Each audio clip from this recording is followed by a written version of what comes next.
नमस्कार विद्यार्थी मित्रांनो, 12वी अकाउंटन्सीचा पार्टनरशिप फायनल अकाउंटमधील ॲडजस्टमेंट हा पार्ट आपण पाहत होतो. त्यातील काही ॲडजस्टमेंट्स ऑलरेडी झालेले आहेत. आता ॲडजस्टमेंटचे मात्र 2 इफेक्ट होत असतात आणि ट्रायल बॅलन्समधील 1 इफेक्ट होत असतो. कारण ट्रायल बॅलन्समध्ये जो आयटम येतो त्याची नोंद पहिली जर्नलमध्ये झालेली असते. जर्नलमध्ये त्यानंतर जर्नलवरून त्याचं लेजर पोस्टिंग पण झालेलं असतं. लेजरवरून ट्रायल बॅलन्स तयार केलेला असतो. म्हणजे जर्नलमध्ये ऑलरेडी 2 इफेक्ट, डेबिट एक क्रेडिट एक झालेला असतो. लेजरमध्ये पण डेबिट साईडला क्रेडिट साईडला इफेक्ट झालेला असतो आणि बॅलन्सिंग फिगर ही ट्रायल बॅलन्सला आलेली असते. म्हणून ट्रायल बॅलन्समधील आयटमचा फक्त एक ठिकाणी इफेक्ट होतो. तर ॲडजस्टमेंटचा मात्र इथं जर्नलमध्ये इफेक्ट झालेला नसतो. मग त्या ॲडजस्टमेंटचे 2 इफेक्ट झाले का? नाही. म्हणून काय करावं लागतं आपल्याला? ॲडजस्टमेंटचे 2 इफेक्ट. कारण जर्नलमध्ये इफेक्ट नाही झाले, इथं डेबिट क्रेडिट साईड पडली नाही. लेजरमध्ये मग त्याचा जर्नलमध्ये नसेल तर लेजरमध्ये इफेक्ट व्हायचा प्रश्नच येत नाही. कारण आधी जर्नल एंट्री झाली तर लेजर पोस्टिंग आपल्याला करावं लागत असतं. म्हणून लेजर पोस्टिंग पण त्यात झालेलं आहे. मग ट्रायल बॅलन्समध्ये तो आयटम आलेलाच नसतो. मग असे जे काही आयटम राहिलेले असतात ते सगळे आपण ॲडजस्टमेंटमध्ये घेत असतो. म्हणून ॲडजस्टमेंटचे 2 इफेक्ट हे होत असतात. तर यातली क्लोजिंग स्टॉकची पहिली ॲडजस्टमेंट ही आपली ऑलरेडी झालेली आहे. क्लोजिंग स्टॉक म्हणजे काय? तर वर्षाच्या शेवटी जो माल विकलेला नाही तो माल म्हणजे क्लोजिंग स्टॉक. मग ह्या क्लोजिंग स्टॉकची जर कॉस्ट प्राईस आणि मार्केट प्राईस अशा 2 प्राईस जर दिल्या तर त्या दोन्हीमधील जी लेस असेल ती आपल्याला पोस्टिंगसाठी घ्यायची असते. बघा, closing stock is always valued at cost price or at market price whichever is लेस.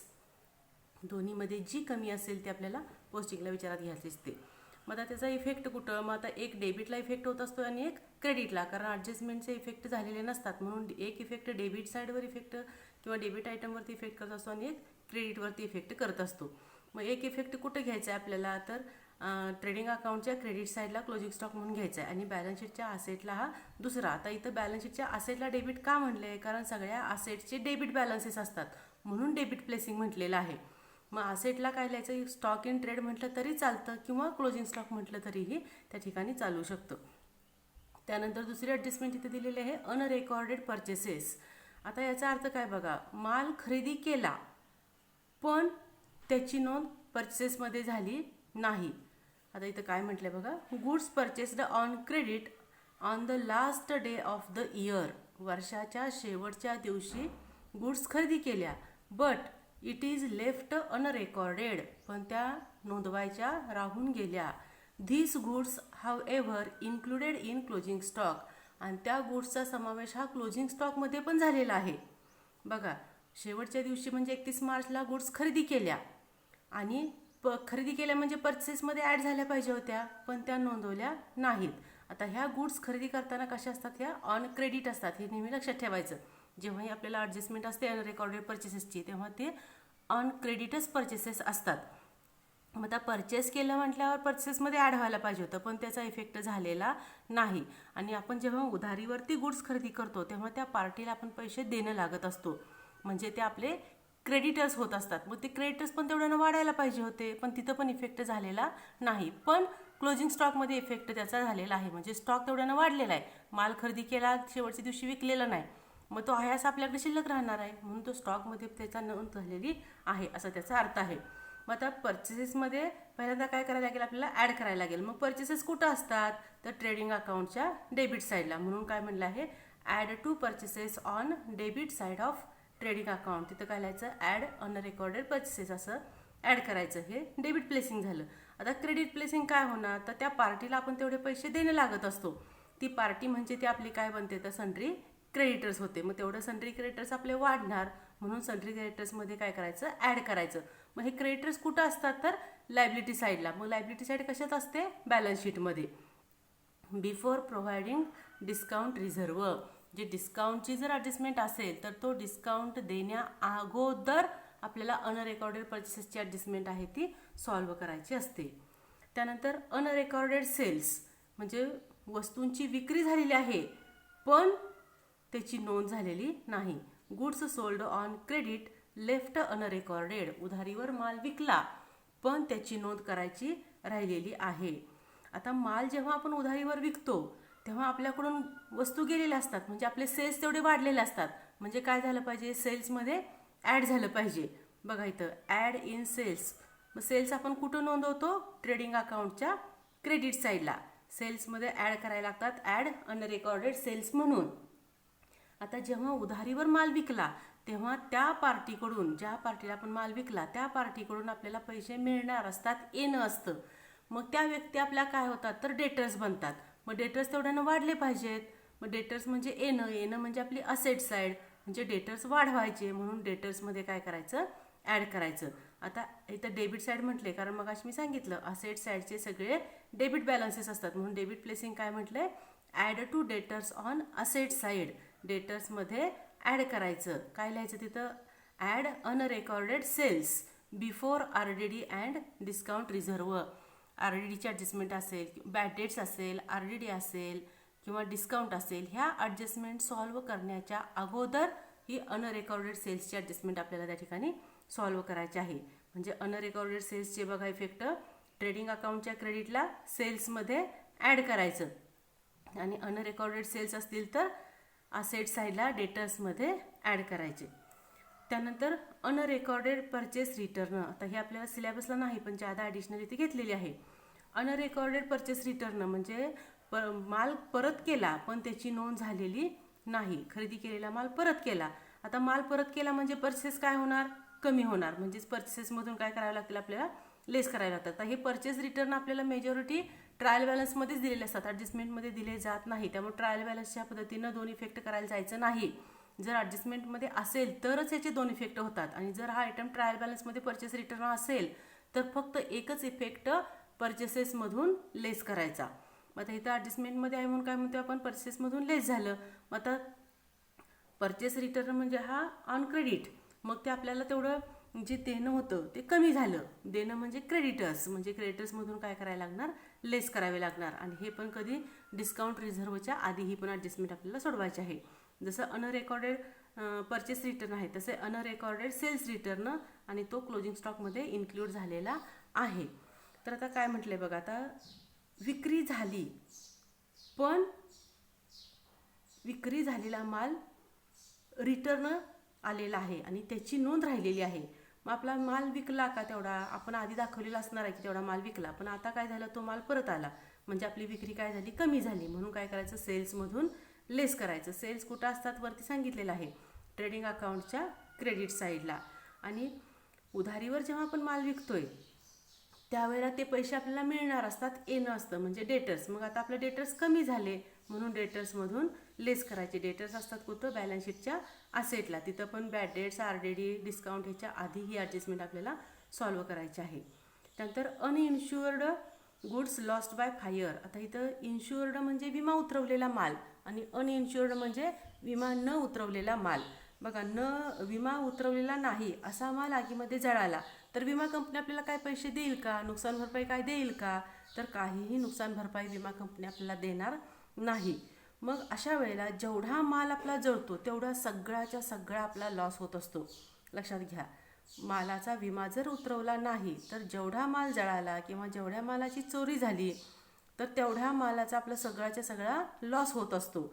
मग आता इफेक्ट बघायचे, एक डेबिट साईडला होणार आहे डेबिट प्लेसिंग आणि एक क्रेडिट प्लेसिंगला होणार आहे. आता वस्तू आपल्याकडून गेल्या, जेव्हा आपण सेल्स करतो, विक्री करतो तेव्हा पण वस्तू आपल्याकडून जात असतात. मग तेव्हा आपण कुठं लिहितो, ट्रेडिंग अकाउंटच्या क्रेडिट साईडला. कारण गुड्स गेल्या म्हटलं की ट्रेडिंग अकाउंटच्या क्रेडिट साईडला आणि गुड्स आल्या म्हटलं की ट्रेडिंग अकाउंटच्या डेबिटला घ्यायचं आहे. कारण परचेसेस म्हणजे काय, आपल्या गुड्स येत असतात, आपण घेतो ट्रेडिंग अकाउंटच्या डेबिटला. आणि सेल्स म्हणजे काय, वस्तू आपल्या बिझनेसमधून जात असतात. मग आता इथं जेव्हा लॉस बाय फायर म्हणतात तेव्हा पण आपल्याकडून वस्तू गेल्याच, त्याचे पैसे मिळाले नाहीत पण वस्तू आपल्या बिझनेसमधल्या कमी झाल्या, वस्तू गेल्या. मग त्याचा इफेक्ट आपल्याला ट्रेडिंग अकाउंटलाच घ्यावा लागेल. म्हणून याचा इफेक्ट ट्रेडिंग अकाउंटच्या क्रेडिट साईडला काय लिहायचं, by goods lost by fire. Trading अकाउंटच्या क्रेडिटला लिहायचं by goods lost by fire. आता जेवढा जळाला माल तेवढा सगळा लॉस झाला.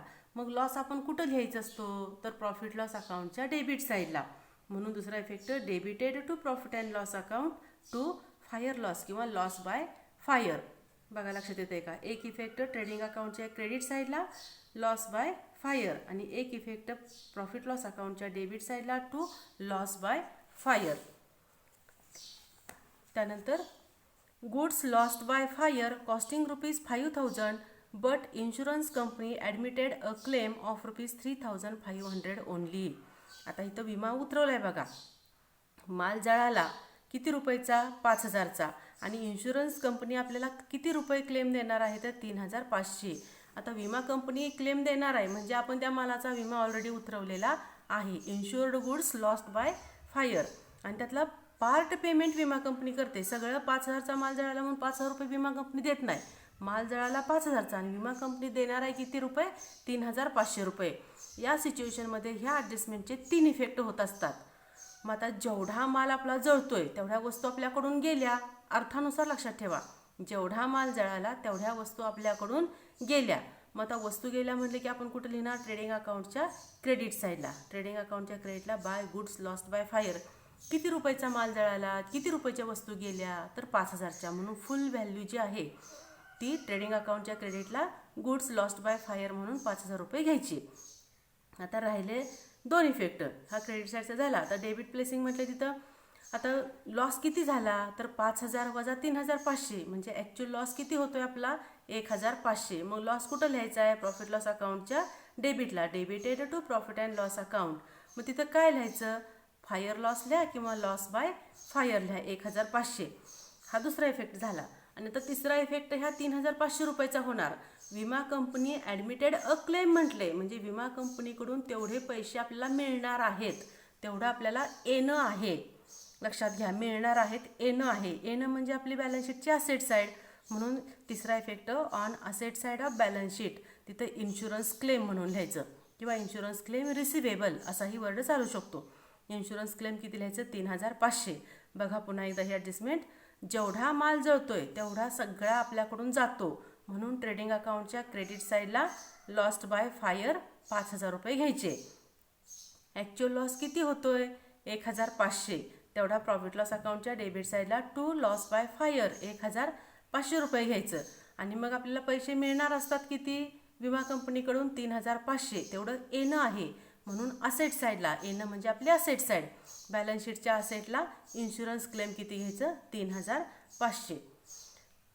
या पद्धतीने ही ॲडजस्टमेंट आपल्याला सॉल्व्ह करायची. ह्या ॲडजस्टमेंटचे 3 इफेक्ट होतात. बाकी ॲडजस्टमेंटचे आपले 2-2 इफेक्ट होत असतात. त्यानंतर goods distributed as free sample. आता फ्री सॅम्पल म्हणून वस्तू वाटल्या. जेव्हा फ्री सॅम्पल म्हणून वस्तू वाटल्या जातात त्यावेळेला ती एक प्रकारची जाहिरात असते. त्याचे पैसे आपल्याला मिळत नाहीत. मग त्यावेळेला तो एक प्रकारचा आपला लॉस असतो. मग आता याची इफेक्ट बघा. वस्तू आपल्याकडून गेल्या. वस्तू गेल्या म्हणलं की आपण कुठे घेतो? ट्रेडिंग अकाउंटच्या क्रेडिट साईडला. By goods distributed as free sample. Trading अकाउंटच्या क्रेडिटला लिहायचं काय? By goods distributed as free sample. Free sample म्हणून जेवढ्या वस्तू वाटल्या तेवढा आपला एक प्रकारचा लॉस असतोय. कुठं लिहायचा? प्रॉफिट लॉस अकाउंटच्या डेबिटला टू ॲडव्हर्टाइजमेंट किंवा फ्री सॅम्पल. ब्रॅकेटमध्ये फ्री सॅम्पल लिहिलं तरी चालू शकते. कारण जेव्हा फ्री सॅम्पल म्हणून दिलेलं असतं त्यावेळेला ती काय असते? तर ॲडव्हर्टाइजमेंट असते. आता इथं अजून एक गोष्ट लक्षात घ्या. जर ॲडव्हर्टाइजमेंट हा आयटम ट्रायल बॅलन्समध्ये ऑलरेडी दिला असेल तर त्या ॲडव्हर्टाइजमेंटमध्ये ही ॲडजस्टमेंटची अमाऊंट आहे ती ॲड करायची असते. आणि जर ट्रायल बॅलन्समध्ये ॲडव्हर्टाइजमेंट दिलेलंच नाही आणि डायरेक्ट ॲडजस्टमेंटमध्ये ॲडव्हर्टाइजमेंटचं म्हणजे हे फ्री सॅम्पल आलं तर मात्र सेपरेट टू ॲडव्हर्टाइजमेंट म्हणून हा इफेक्ट आपल्याला तिथं दाखवावा लागत असतो. त्यानंतर 9 number goods stolen or goods lost by theft. म्हणजे वस्तूंची चोरी झाली किंवा चोरीमध्ये वस्तू लॉस झाल्या. आता इथं पण बघा वस्तू आपल्याकडून काय होत आहेत? जात आहेत. वस्तू गेले की आपण पहिला इफेक्ट कुठे घेतो? ट्रेडिंग अकाउंटच्या क्रेडिट साईडला. बाय गुड्स स्टोलन किंवा by goods lost by theft. मग आता चोरी जरी झाली तरी आपला काय झाला? लॉस झाला. मग लॉस कुठं लिहायचा आहे? प्रॉफिट लॉस अकाउंटच्या डेबिट साईडला. म्हणून प्रॉफिट लॉसच्या डेबिटला लिहायचं टू लॉस बाय थेफ्ट. या पद्धतीनं याचा इफेक्ट होणार आहे. तर जेवढ्या ॲडजस्टमेंट आज आपल्या झालेल्या आहेत तेवढ्या तुम्ही व्यवस्थित लर्न करा आणि त्या समजून घेण्याचा प्रयत्न करा. जर समजून घेण्याचा अर्थानुसार जर येत नसेल तर त्याचे इफेक्ट पाठ करण्याशिवाय पर्याय नाही. पण त्या ॲडजस्टमेंट आपल्या लर्नच झाल्या पाहिजेत.